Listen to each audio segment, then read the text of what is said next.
Hey everyone, and welcome to The Explainer. So today we are diving into a really profound 31-year philosophical journey. We're going to be examining source materials that track a single author's perspective, literally starting way back in 1995 and going all the way up to 2026.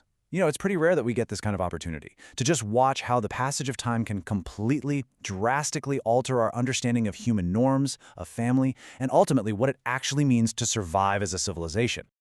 To really ground ourselves in this source material, we need to start with a massive, core philosophical query. And that is human identity measured by its contribution to continuity or its place in the human mosaic? Now, this isn't just some abstract hypothetical. This is the exact tension the author was grappling with. It forces us to ask ourselves, do we value people based purely on their biological capability to reproduce the next generation? Or is there an inherent value in simply being a part of this huge, diverse human experience? I want you to keep this question in the back of your mind as we go, because honestly, it's the engine driving this entire exploration. Okay, so to understand where this all starts, we've got to travel back in time a bit, to 1995. At the time, the author was feeling, well, incredibly frustrated. They were seeing what they felt was just overwhelming media noise, and a public discourse completely driven by trends instead of actual truth. They actually felt like society was being somewhat brainwashed by the media of the day. So what did they do? They went looking for an objective anchor. They were hunting for a baseline truth that just wasn't subject to the fleeting political or social fashions of the mid-90s. Basically, they wanted a metric to evaluate society that existed entirely outside of human opinion. Part 1. Nature's Test of Continuity. Let's get right into it. So that search for an objective anchor, it led our author to build a very specific historical framework to analyze society. They looked at the world and concluded that the ultimate, totally unarguable truth of nature is continuity, right? Whether you're looking at plants, animals, or us human beings, the central line shared by absolutely all of them is biological continuity. In the 1995 text, the author actually argues that without this parameter, nature simply has no meaning. So biological continuity was established as the absolute fundamental baseline. It became the lens they used to evaluate all groups in society. Now, applying this framework in 1995, the author evaluated the LGBTQ+ community strictly through this biological lens.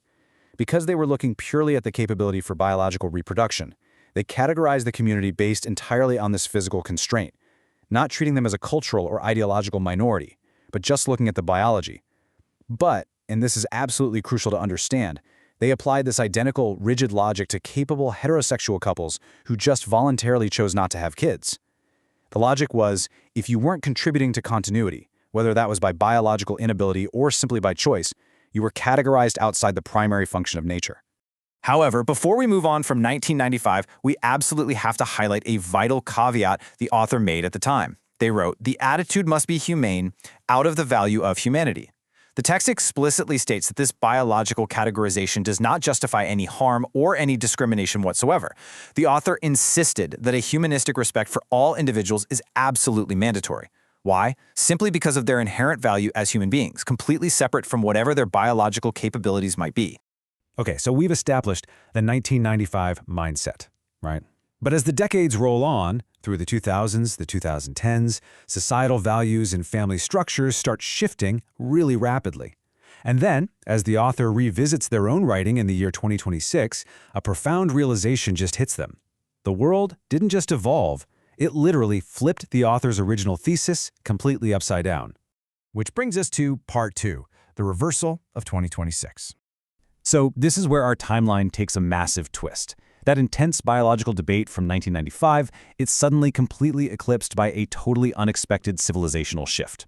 It's this grand irony. Just think about this for a second. The very groups that the author previously categorized as unable to contribute to biological continuity, like the LGBTQ+ community, are now actively, passionately seeking parenthood. Through surrogacy, adoption, creating new family structures, they are fighting for continuity. But then, on the flip side, large portions of the capable mainstream society are voluntarily abandoning the idea of having kids altogether. They're trading it in for a life focused on personal experience and consumption. The roles have, incredibly, completely reversed.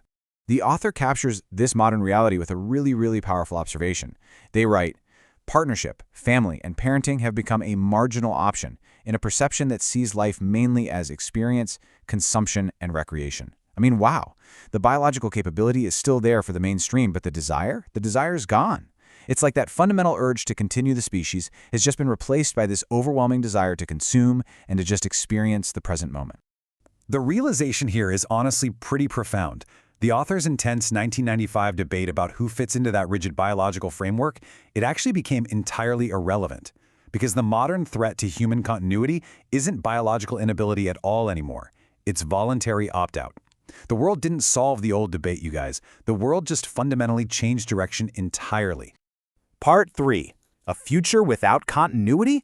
Let's take a look. So if the mainstream is really abandoning the very concept of continuity, what does that actually mean for our future?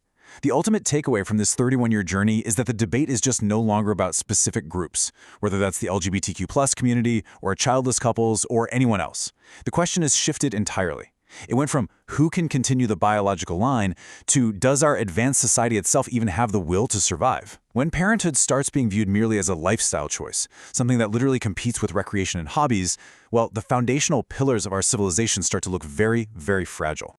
And that brings us to a final, frankly haunting philosophical query straight from the author's 2026 reflection. Can an advanced society continue to exist when the idea of continuity loses its importance? And what fills the void created in its place? It is such a profound question. It really challenges us to look beyond today's fleeting headlines and actually consider the long-term trajectory of human civilization.